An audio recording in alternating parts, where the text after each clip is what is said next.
सियासत में कपड़ों की तरह बदल रहे हैं विचारधारा। लोकसभा चुनाव में दल बदलने का सिलसिला इस कदर हावी है कि अब नेताओं के कपड़े और विचार दोनों में अंतर समझना बेहद ही मुश्किल हो गया है। आपको बता दें कि मोदी सरकार में केंद्रीय मंत्री रहे चौधरी वीरेंद्र सिंह की पत्नी प्रेमलता सिंह के साथ फिर से कांग्रेस में लौट गए हैं। प्रेमलता भी हरियाणा में भाजपा की विधायक रह चुकी हैं। इसके एक महीने पहले 2019 में भाजपा से लोकसभा सदस्य चुने गए उनके बेटे विजेंद्र सिंह ने कांग्रेस का हाथ थाम लिया था। विजेंद्र सिंह का परिवार भाजपा छोड़कर कांग्रेस में जाने के चाहे जो कारण गिनाए हो, लेकिन माना यही जा रहा है कि इस बार लोकसभा चुनाव में न तो विजेंद्र सिंह को भाजपा टिकट देने की मन बनाई थी और न ही उनके परिवार के किसी अन्य सदस्य को विधानसभा का चुनाव में टिकट देती।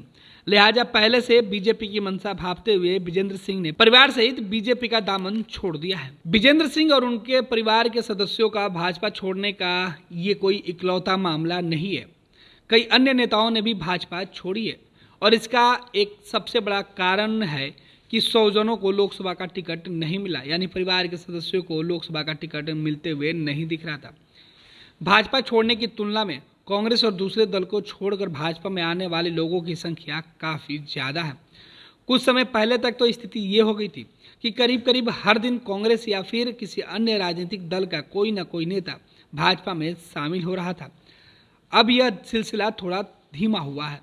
इससे अन्य दलों से अधिक राहत भाजपा के नेताओं ने ली है, क्योंकि दूसरे दल से आने वाले नेताओं को भाजपा में शामिल कराते ही लोकसभा की प्रत्याशी बनाया जा रहा था और उनका लगभग लोकसभा प्रत्याशी बनने का सपना भी बीजेपी में इसी शर्त के साथ पूरा हो रहा था कि वो अपने दल को छोड़ के आएंगे, जिससे बीजेपी के पुराने कार्यकर्ता और पार्टी के नेताओं के ऊपर संकट मंडरा रहे थे, क्योंकि पार्टी के नेता और कार्यकर्ता भी चुनाव लड़ना चाहते थे, लेकिन बाहर से आने वाले उम्मीदवारों की वजह से उनका टिकट कट जाता था। उनकी दावेदारी पूरी तरीके से विफल हो जाती थी। यही वजह है कि भाजपा में आने वाले दूसरे दल के नेताओं से जहां बीजेपी आला कमान को तो काफ़ी खुशी होती थी, लेकिन बीजेपी के पुराने नेता और कार्यकर्ता इस फैसले से कहीं ना कहीं अपने आप को अलग रखने की कोशिश में जुट जाते थे, क्योंकि उनको लगता था कि नए आने वाले उम्मीदवारों के चेहरे से उनको रिप्लेस नहीं किया जा सकता है। भाजपा ने अभी भी सभी सीटों पर अपने प्रत्याशियों के नामों की घोषणा नहीं की है, लेकिन जितने किए हैं उनमें से 30 से अधिक ऐसे हैं जिनमें से 2 साल और कुछ ने तो 2 सप्ताह पहले ही बीजेपी का दामन थामा है या दूसरे दल से आए हैं, क्योंकि भाजपा उन दलों में है जिसमें ऐसे नेताओं और कार्यकर्ताओं की बड़ी संख्या है जिसकी विचारधारा के कारण उनके प्रति वो प्रतिबद्ध है। यदि वो निराश हताश भी हुए तो भाजपा को नुकसान उठाना पड़ सकता है। यह भी तय है कि जैसे ही प्रतिकूल स्थितियां उभरी, फिर दूसरे दल से आए नेताओं के वांछित स्वार्थ पूरे नहीं हुए, वैसे ही वो फिर से भाजपा छोड़कर जाने में थोड़ा भी संकोच और संदेह नहीं रखते हैं। अन्य दलों से भाजपा में आए हर नेता बीजेपी का प्रत्याशी बनना चाहता है। प्रत्याशी बना तो भाजपा में, नहीं बना तो फिर नए दरवाजे उसके लिए खुले रहते हैं। लेकिन बीजेपी की जो विचारधारा वाले लोग हैं वो टिकट नहीं मिलने के बावजूद भी भाजपा से अलग नहीं जाते हैं। हालांकि दूसरे दल के नेता जिनको टिकट नहीं मिलती है उनका हृदय परिवर्तन होता है और वो सीधे भाजपा के सदस्य बन जाते हैं। इस कड़ी में कई कांग्रेस के नेता और दूसरी पार्टियों के नेता हैं जिनकी पहचान उनकी विचारधारा की वजह से हुई थी, लेकिन समय समय पर इनका हृदय परिवर्तन होते रहा है और वो कांग्रेस और दूसरे दलों को छोड़कर बीजेपी में शामिल हो गए हैं, जिसमें कई नाम शामिल है।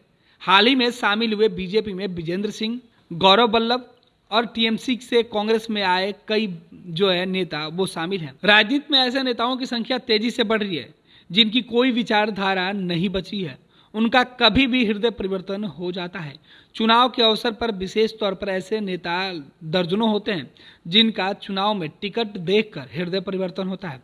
देश में ऐसे नेताओं की कमी नहीं है जो कपड़ों की तरह अपनी विचारधारा को बदलकर करीब करीब सभी राजनीतिक दलों की यात्रा कर चुके हैं। विचारों में बदलाव कोई बुरी बात नहीं है। देश काल और परिस्थितियों के हिसाब से लोगों के विचार बदलते रहते हैं और बदलने भी चाहिए, लेकिन विचार बदल जाना या फिर हृदय परिवर्तन होने का ढोंग भी नहीं होना चाहिए। फिलहाल ऐसा ही हो रहा है, ये गजब है।